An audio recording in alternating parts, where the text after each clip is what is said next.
ജീവിതം മുഴുവൻ പാവപ്പെട്ട ജനവിഭാഗങ്ങൾക്ക് വേണ്ടി നീക്കിവെച്ച ഒരു ജീവിതമായിരുന്നു. ഏറ്റവും അവസാനമായി നടന്ന LDFിൻ്റെ വികസന മുന്നേറ്റ ജാഥയിൽ ആദ്യാവസാനം ആ ജില്ലയിൽ ഞങ്ങളോടൊപ്പം ഉണ്ടായിരുന്നതാണ്. തൊട്ടടുത്ത ദിവസമാണ് അദ്ദേഹം ആശുപത്രിയിൽ പ്രവേശിപ്പിക്കപ്പെട്ടത്. അപ്രതീക്ഷിതമായി എത്തിയ വാർത്ത വലിയ ഞെട്ടലാണ് ഉണ്ടാക്കിയത്. മനുഷ്യസ്നേഹം പ്രസരിപ്പിച്ച ഒരു പ്രധാനപ്പെട്ട പൊതുപ്രവർത്തകനും നേതാവുമാണ് എൻ്റെ വിയോഗത്തിലൂടെ നമുക്ക് നഷ്ടമായിരിക്കുന്നത്. വലുപ്പച്ചെറുപ്പമില്ലാതെ ഏവരോടും സൗമ്യമായും സ്നേഹോഷ്മളമായും പെരുമാറുന്ന സഖാവ് എല്ലാവർക്കും പ്രിയപ്പെട്ട നേതാവായിരുന്നു. രാഷ്ട്രീയ എതിരാളികൾ പോലും രാഷ്ട്രീയ അഭിപ്രായ വ്യത്യാസമുള്ളപ്പോഴും വലിയ രീതിയിലുള്ള സൗഹൃദം അദ്ദേഹത്തിന് ഉണ്ടാക്കാൻ സാധിച്ചിരുന്നു. മികച്ച അധ്യാപകനും സഹകാരിയും പ്രവർത്തനവുമായി അദ്ദേഹം കൈവച്ച എല്ലാ മേഖലകളിലും തൻ്റെ മികവ് പ്രകടിപ്പിച്ച വളരെ പ്രധാനപ്പെട്ട പാർട്ടി നേതാവിനെയാണ് നമുക്ക് നഷ്ടമായത്. ദേശാഭിമാനി യൂണിറ്റ് മലപ്പുറം ജില്ലയിൽ ആരംഭിച്ചപ്പോൾ യൂണിറ്റ് മാനേജരായി സുദീർഘകാലം പ്രവർത്തിച്ചു. CPIMൻ്റെ ഏരിയ കമ്മിറ്റി സെക്രട്ടറിയായും ദീർഘകാലം ജില്ലാ സെക്രട്ടേറിയറ്റ് അംഗം, ജില്ലാ സെക്രട്ടറി, സംസ്ഥാന കമ്മിറ്റി അംഗം, മികച്ച സഹകാരി എന്ന നിലയിലെല്ലാം പ്രവർത്തിച്ച മലപ്പുറം ജില്ലയിലെ ഇടതുപക്ഷ പ്രസ്ഥാനത്തിൻ്റെ വളർച്ചയ്ക്ക് നിസ്തൂലമായ സംഭാവന നൽകിയ സഖാവ് EN മോഹൻദാസിൻ്റെ വിയോഗം, വേർപാട് ഇടതുപക്ഷ പ്രസ്ഥാനത്തിനും മതനിരപേക്ഷ ചേരിക്കും കനത്ത നഷ്ടമാണ് ഉണ്ടായിട്ടുള്ളത്. സഖാവ് ENൻ്റെ കുടുംബാംഗങ്ങളുടെയും പാർട്ടി സഖാക്കളുടെയും വേദനയിൽ പാർട്ടി സംസ്ഥാന കമ്മിറ്റി പങ്കുചേരുകയും അനുശോചനം അറിയിക്കുകയും ചെയ്യുകയാണ്. ദേശീയപാതയുടെ ഉദ്ഘാടന ചടങ്ങ് ഇന്ന് ഉച്ചക്ക് നടക്കുകയാണ്. ആ ചടങ്ങ് യഥാർത്ഥത്തിൽ കേരളത്തെ സംബന്ധിച്ച് അഭിമാനകരമായ ഒരു നേട്ടത്തിൻ്റെ വിളംബരം കൂടിയാണ്. വളരെയേറെ ആഹ്ലാദത്തോടു കൂടിയാണ് കേരളത്തിലെ ജനങ്ങൾ കക്ഷി രാഷ്ട്രീയത്തിനതീതമായി ഈ ഉദ്ഘാടന പരിപാടിയെ കാണേണ്ടിയിരുന്നത്. രാഷ്ട്രീയ പക്ഷപാതപരമായ നിലപാടിൻ്റെ വേദിയാക്കി ഈ പരിപാടി കേന്ദ്ര ഗവൺമെൻറ്റിൻ്റെ, കേന്ദ്ര സർക്കാരിൻ്റെ പരിപാടി മാറ്റിയിരിക്കുന്നു എന്നുള്ളതാണ് വസ്തുത. കേരളത്തിൽ ദേശീയപാത വികസനം അസാധ്യമാണെന്നും നാഷണൽ ഹൈവേക്ക് വേണ്ടി ഭൂമി ഏറ്റെടുക്കാനാവില്ല എന്നും മുമ്പ് മുഖ്യമന്ത്രിയായിരുന്ന ഉമ്മൻചാണ്ടി വ്യക്തമായും നിലപാട് സ്വീകരിച്ചതിനെ തുടർന്നാണ് നാഷണൽ ഹൈവേ അതോറിറ്റി കേരളത്തിലുള്ള നാഷണൽ ഹൈവേ 66ൻ്റെ പ്രവർത്തനം ഉപേക്ഷിച്ച് മടങ്ങിയത്. ഇടതുപക്ഷ ജനാധിപത്യ മുന്നണി ഗവൺമെൻറ് കേരളത്തിലെ അധികാരത്തിൽ വന്നപ്പോൾ നാഷണൽ ഹൈവേ 66 നിർബന്ധപൂർവം കേരളത്തിന് ലഭിക്കേണ്ടുന്ന ഒരവകാശമായിട്ട് അവതരിപ്പിക്കുകയും കേന്ദ്ര മന്ത്രിമാരുൾപ്പെടെ പ്രധാനമന്ത്രി ഉൾപ്പെടെ മുഖ്യമന്ത്രി ചർച്ച നടത്തി അവസാനം നാഷണൽ ഹൈവേ 66 ആരംഭിക്കാനുള്ള നടപടികൾ ആരംഭിക്കുകയും ചെയ്തു. അതിൻ്റെ പ്രവർത്തനത്തിൻ്റെ ഭാഗമായി ഭൂമി ഏറ്റെടുക്കുന്നതുമായി ബന്ധപ്പെട്ട പ്രശ്നം നാഷണൽ ഹൈവേ അതോറിറ്റി സർക്കാരിന് വേണ്ടി കേരളത്തിലെ പൊതുമരാമത്ത് വകുപ്പുമായിട്ടാണ് കരാർ ഒപ്പിടുന്നത്. അങ്ങനെ കേരള സർക്കാരിന് ധനപരമായ പങ്കാളിത്തമുള്ള പദ്ധതിയാണ് നാഷണൽ ഹൈവേ 66. മറ്റൊരു സംസ്ഥാനത്തിലെ നാഷണൽ ഹൈവേക്കും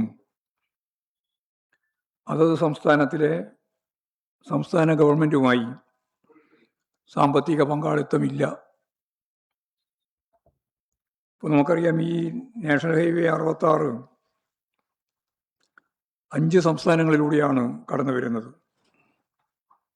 മഹാരാഷ്ട്രയിലെ പനവേലിൽ നിന്ന് ആരംഭിച്ച് തമിഴ്നാട്ടിലെ കന്യാകുമാരിയിലാണ് അത് അവസാനിക്കുന്നത്.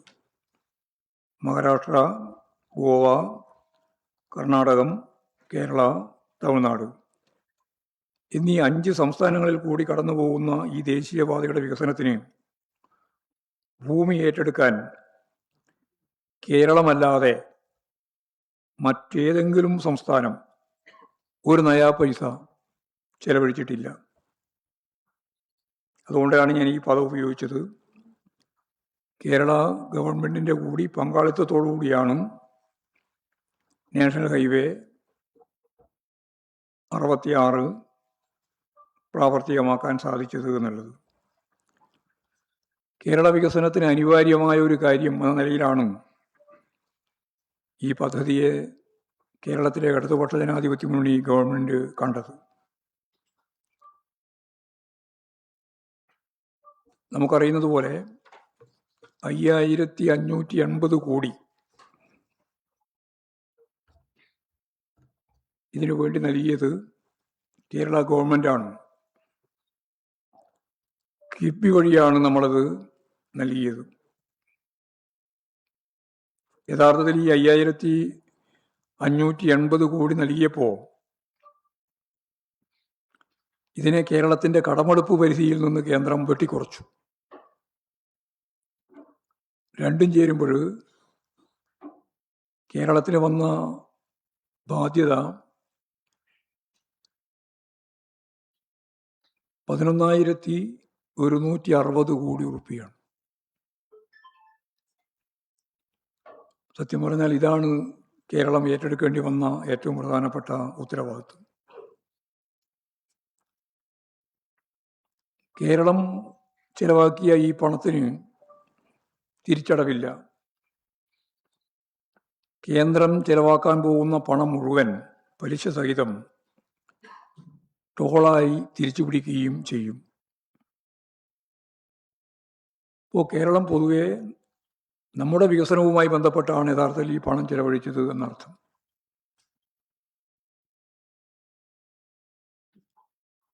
നാഷണൽ ഹൈവേ ഭൂമി ഏറ്റെടുക്കുന്നതുമായി ബന്ധപ്പെട്ട് വലിയ സമരമാണ് UDFും BJPയും നടത്തിയത്. അതിനെതിരായിട്ട് കണ്ണൂരിലെ തളിപ്പറമ്പിൽ കീഴാറ്റൂരിൽ കോൺഗ്രസും BJPയും നയിച്ച സമരം KPCC മുൻ അധ്യക്ഷൻ VM സുധീരനും BJP നേതാവ് PK കൃഷ്ണദാസും അന്ന് കേരള കോൺഗ്രസ് നേതാവായിരുന്ന PC ജോർജും BJP നേതാവ് ഇന്നത്തെ മന്ത്രിയുമായ സുരേഷ് ഗോപിയും അവരാണ് ബൈപ്പാസ് വിരുദ്ധ സമരം നയിച്ചത്. നന്ദിഗ്രാമിലെ മണ്ണ് കീഴാറ്റൂരിലിട്ട് അവർ ഹൈവേ വിരുദ്ധ സമരത്തിന് ആക്കം കൂട്ടാൻ ശ്രമിച്ചു. എന്നാൽ ഇതിനെയെല്ലാം ഫലപ്രദമായി പ്രതിരോധിച്ചുകൊണ്ടാണ്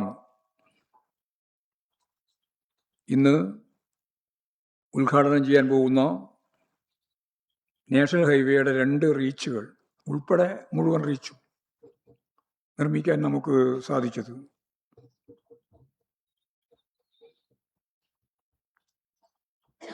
ഞങ്ങൾ ഈ സംബന്ധിച്ച് ആലോചിച്ചപ്പോൾ നാഷണൽ ഹൈവേ 66 ഇതിൻ്റെ ഉദ്ഘാടന പരിപാടിയിൽ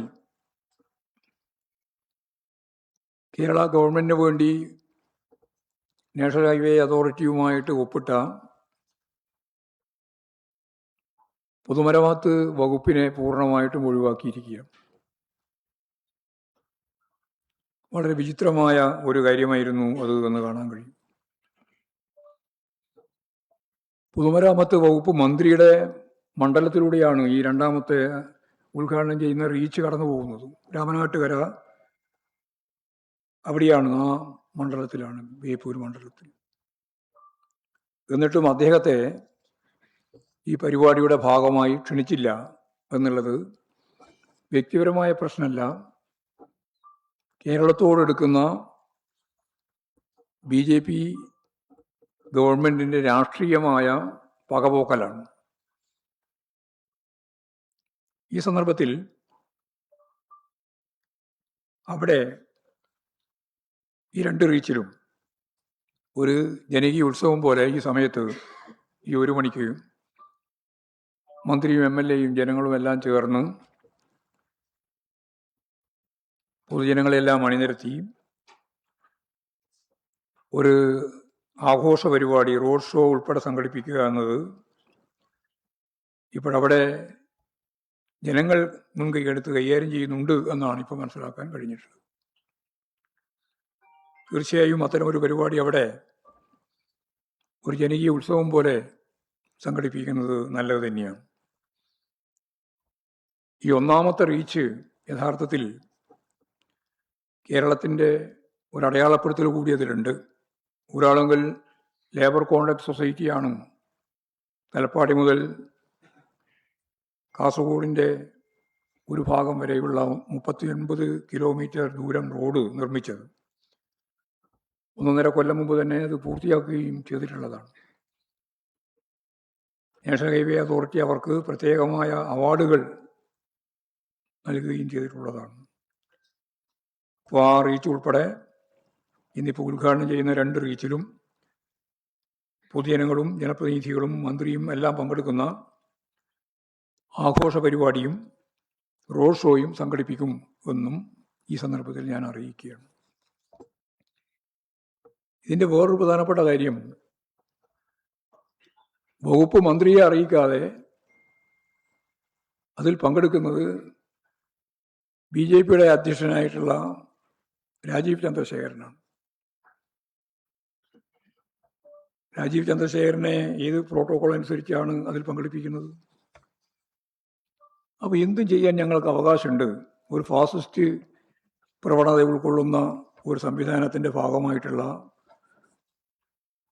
കാര്യമാണ് ഇതിൻ്റെ ഭാഗമായിട്ട് കാണാൻ സാധിക്കുക. ഇത് കേരളം ആഗ്രഹിക്കുന്ന ഏറ്റവും പ്രധാനപ്പെട്ട ഒരു പരിപാടിയാണ് എന്നുള്ളതുകൊണ്ട് അതിൻ്റെ രാഷ്ട്രീയ ഉള്ളടക്കം പക്ഷപാതപരമായ രീതിയിലാണ് എന്ന കാര്യം ചൂണ്ടിക്കാണിച്ച് തന്നെ ജനങ്ങളോടൊപ്പം ചേർന്ന് ഈ ആഘോഷ പരിപാടി വിജയിപ്പിക്കുക എന്നുള്ളത് ഈ 2 റീച്ചിലും ഒരു ഭാഗത്ത് CH കുഞ്ഞമ്പു MLA ഉൾപ്പെടെയുള്ള നേതാക്കൾ കാസർഗോഡ് പരിപാടിയിലും ഇവിടെ കോഴിക്കോട് പരിപാടിയുടെ ഭാഗമായിട്ട് റിയാസ് ഉൾപ്പെടെയുള്ള നേതാക്കളും പങ്കെടുക്കുമെന്ന് തന്നെയാണ് കാണുന്നത്. അതാണ് ഒരു പ്രധാനപ്പെട്ട കാര്യം എന്ന രീതിയിൽ പറയാനുള്ളത്. മറ്റൊരു മരുമകനും മോനും നോക്കിയിരുന്നല്ലോ കാര്യം. മരുമകനായതുകൊണ്ടാണോ PWD മിനിസ്റ്റർ ആകുന്നത്? മരുമകനായതുകൊണ്ടാണോ നാഷണൽ ഹൈവേ അതോറിറ്റി ഒപ്പിടുമ്പോൾ കേരളത്തിന് വേണ്ടി ഒപ്പിടുന്നത് ഈ വകുപ്പാകുന്നത്? വകുപ്പാണ് പ്രശ്നം. നമുക്ക് സാധാരണ രീതിയിൽ ചെയ്യേണ്ട കാര്യം എന്തെങ്കിലും വെറുതെ വേണ്ടാതെ തോന്നിയ ദിവസം ചോദ്യം ചോദിക്കുക എന്ന് മാത്രമേ ഉള്ളൂ അർത്ഥം.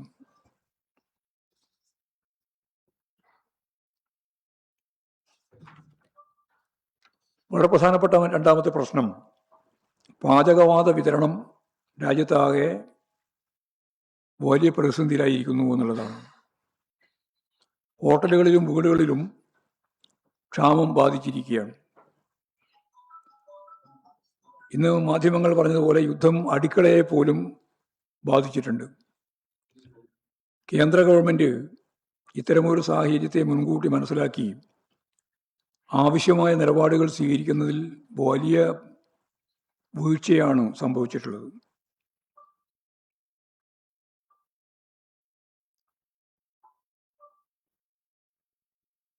ആ വീഴ്ചയുടെ ഫലമായി അന്താരാഷ്ട്ര ഊർജ ഏജൻസി നിർദ്ദേശിച്ചിട്ടുള്ള 80 ദിവസത്തെ ക്രൂഡ് ഓയിൽ കരുതൽ ശേഖരം ഉറപ്പാക്കുന്നതിൽ കേന്ദ്ര ഗവൺമെന്റ് വലിയ വീഴ്ച വരുത്തിയിരിക്കുന്നു എന്നാണ് ഇപ്പോൾ കാണാൻ സാധിക്കുന്നത്. അല്ലെങ്കിൽ ഇത്ര വേഗം ഈ പ്രതിസന്ധിയിലേക്ക് പോകേണ്ട കാര്യമുണ്ടായിരുന്നില്ല. ഇതിനു പുറമെ പാചകവാതകത്തിൻ്റെ വിലയും കേന്ദ്ര സർക്കാർ തോതിൽ വർദ്ധിപ്പിച്ചിരിക്കുകയാണ്. ഇപ്പോൾ ഗാർഹിക ആവശ്യത്തിനുള്ള പാചകവാതക സിലിണ്ടറുടെ വില 60 രൂപയും വാണിജ്യ ആവശ്യങ്ങൾക്ക് വേണ്ടിയുള്ള സിലിണ്ടറുടെ വില 116 രൂപയുമാണ് കഴിഞ്ഞ ദിവസം വർദ്ധിപ്പിച്ചിട്ടുള്ളത്. ഒരു വശത്ത് പാചകവാതകം കിട്ടാനില്ല, മറുവശത്ത് വലിയ തോതിൽ വിലയും വർദ്ധിപ്പിക്കുക. ജനങ്ങളെ ദ്രോഹിക്കുകയാണ് കേന്ദ്ര സർക്കാർ ഇപ്പോൾ ചെയ്തുകൊണ്ടിരിക്കുന്നത്. കേന്ദ്ര സർക്കാരിൻ്റെ ഈ നിലപാടിനെതിരെ ശക്തിയായ പ്രതിഷേധം ഉയർന്നു വരണം എന്ന് തന്നെയാണ് CPIM ജനങ്ങളോട് അഭ്യർത്ഥിക്കുന്നതിന്. ഇതിനെതിരായിട്ടുള്ള ശക്തമത്തായ പ്രക്ഷോഭത്തിന് ഇടതുപക്ഷ ജനാധിപത്യ മുന്നണി മുൻകൈയെടുക്കും എന്നുകൂടി ഈ സന്ദർഭത്തിൽ ഞാൻ പറയുകയാണ്. ഇത്രയും കാര്യങ്ങളാണ് പ്രധാനമായിട്ട് പറയാനുള്ളത്. പ്രധാനമന്ത്രി സ്വീകരിക്കാൻ ഒരു മന്ത്രി പോകണമെന്ന പ്രോട്ടോകോളോ അത് മന്ത്രി പോകുന്നുണ്ടോ? കാരണം മന്ത്രി MP രാഷ്ട്രീയമാണ് ചുമതലപ്പെടുത്തിയത്. എറണാകുളത്തില്ല, പകരം മന്ത്രി അയക്കുന്നുണ്ടോ? അല്ല അതും ബഹിഷ്കരിക്കുക? ഇല്ല, ബഹിഷ്കരിക്കുന്നില്ല. ബഹിഷ്കരണമൊന്നും ഇതിന്റെ ഭാഗമായിട്ട് വരുന്നില്ല. മന്ത്രി പോകും. ഏത് അല്ല, ഞങ്ങളിപ്പോൾ ഇത് കേന്ദ്ര ഗവൺമെന്റിന്റെ പരിപാടിന്റെ ഭാഗമായിട്ട് സംസ്ഥാനം കൂടി ചേർന്ന് നടത്തുന്നതല്ലേ. കേരളത്തെ സംബന്ധിച്ചിടത്തോളം ദേശീയപാത വളരെ പ്രധാനപ്പെട്ട ഒരു വികസന പാതയാണ്. ആ പാത പ്രാവർത്തികമാക്കുന്നതിൽ ഏറ്റവും ശ്രദ്ധേയമായ ഒരു ജോലി നിർവഹിച്ച ഗവൺമെന്റാണ് കേരളത്തിലെ ഗവൺമെന്റ്. അതിൽ രാഷ്ട്രീയം കണ്ടുകൊണ്ട് നിലപാട് സ്വീകരിക്കുകയാണ് അവർ ചെയ്യുന്നത്. ഞങ്ങളെ സംബന്ധിച്ചിടത്തോളം ഇത് ഉദ്ഘാടനം ചെയ്യേണ്ടത് തന്നെയാണ്. പക്ഷേ രാഷ്ട്രീയ പകപോക്കൽ നടത്തുന്ന നിലപാട് മാന്യമായ നിലയിലല്ല. അതുകൊണ്ട് അതത് രണ്ട് മേഖലയിലും എവിടെയൊക്കെയാണോ ഈ ഉദ്ഘാടനം ചെയ്യുന്നത് ആ രണ്ട് സ്ഥലത്തും ജനകീയ ഉത്സവം പോലെ ഉദ്ഘാടന പരിപാടി അവിടെ തന്നെ ഏറ്റെടുത്ത് നടക്കും. അതാ കാര്യം. കഴിഞ്ഞ തവണ തിരുവനന്തപുരത്ത് പ്രധാനമന്ത്രി വന്നപ്പോൾ MP രാജേഷ് ആയിരുന്നു സ്വീകരിക്കാൻ പോയത്. ആ സമയത്ത് അദ്ദേഹത്തോട് ആധാർ കാർഡ് അടക്കം ചോദിച്ച് സുരക്ഷാ ഉദ്യോഗസ്ഥർ ബഹുമാനിച്ചെന്ന് പറയും. അതുകൊണ്ടുകൂടിയാണ് എടുത്തെടുക്കുന്നത് പറയുന്നത്. അങ്ങനെയെങ്കിൽ അല്ല, ഇപ്രാവശ്യം പ്രോട്ടോകോൾ അനുസരിച്ചുള്ള കാര്യങ്ങളൊക്കെ നിർവഹിക്കപ്പെടുക തന്നെ ചെയ്യും. അത്രയേ ഉള്ളൂ അതിൻ്റെ കാര്യം. ശരി. Ambalappuzha seat UDF